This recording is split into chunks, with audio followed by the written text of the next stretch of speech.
Hello, good morning everyone. Welcome back to ASMIHA Corner with me as the host, Dr. Makhyan Jibril Farabi. Today we have special guest from the cardiology at Seoul National University Hospital, Professor Hoon Kang. That's right. Thank you very much for coming today. Yeah. So today we will talk about the newest insight in LDL management. So Professor, please tell us about your experience and new insight in the LDL management right now. Yes. Well, first of all, thank you for inviting me. Okay. And well, the LDL cholesterol problem is a very important problem that we have in especially preventive cardiology. Exactly. One of the major risk factors for atheroma progression is dyslipidemia. And although we have current guidelines that recommend 70 or 55 or 40 milligrams or lower of LDL cholesterol, we can see that the real world practice is not doing that much. No, so we have a lot of much to do to get the target levels for the patients that meet our that come to our clinic. Okay. And I think you are actively put in research and the clinical work, right? Yes. So could you share more experience about your research and the clinical experience in your hospital? Yes, so we did a lot of research based on the National Health Insurance database, which is a unique database in Korea. So based on this database, we can analyze the patients, the LDL levels, and what kind of medications they have received, and what kind of histories that they have. Exactly. So in the patients with high-risk ASCVD patients, we could see that the target achievement rate was less than 50%, which means that 50% are not getting the optimal medications. Exactly. In these patients, then, are they patients that get maximal statins and do not get the LDL target level? Well, actually, no. They don't get the maximal statins, that maximal lipid-lowering therapy levels, and that leads to a lower lipid level achievement rate. So in these patients, we want to encourage the physicians to prescribe a more stronger lipid-lowering therapy agents. And also, we know that there's a lot of hurdles in this process. There's the medical inertia of the doctors. There's the side effect issues, there's the medical cost issues. Exactly. And we're trying to solve a lot of these problems to get the best practice to the patients.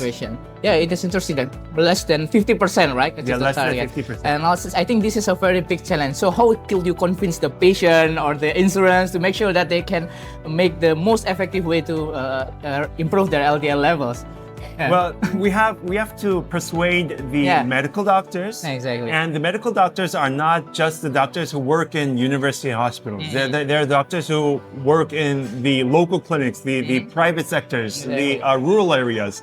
So in these doctors, we should update the guidelines. So we should ensure them that there's a new guidelines that recommends 55 or lesser. So and also regarding the medical cost, actually, there's a lot of medications that are not that much expensive. True. It's still effective.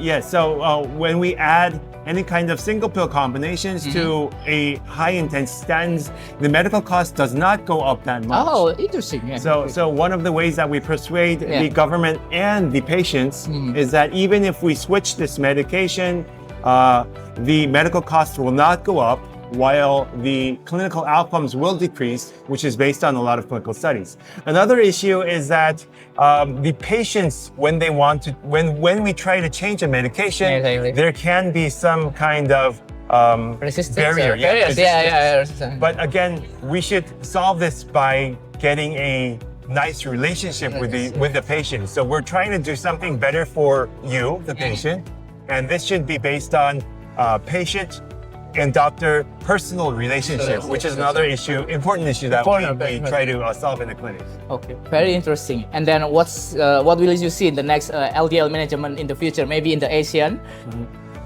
Well, actually, the Asian population is very different from the Western population. Exactly. Sure. But one issue is that even within the Asian population, the Koreans are different. Well, the Indonesians are different. The Chinese are different. So it's very difficult to have a guideline or recommendation within the Asian population. But in my personal opinion, I think that trying to make a recommendation, well, a guideline would be much more better, but if not, that's not least achievable, at least yeah. a recommendation. Yes. This is very important to have our guidelines, our recommendations in Asian populations. Okay, thank you very much. And last, maybe your last word for the young cardiologists to make sure that they'll manage their LDL of the patient effectively. Yeah. Yes, well, the most important thing is that you have to get updated for a lot of studies. So the studies that we knew 5 years ago is very different from the studies that we have right now. Exactly. Getting back in line is very easy because the medical field is evolving very fast. So for the young, very enthusiastic cardiologists, I would recommend to get updated. And there's a lot of conferences within Asia that we can get updated. So you have to get updated for a lot. And also changing the medications. Changing the medication for the patient is not doing harm. It's doing something very nice for that patient. So we should get more confident when we try to do something more better for the patient. Okay, thank you very much, Professor. Thank you. Hopefully Thank you for your having insight me. will inspire us. So see you again the next session. Goodbye. Bye.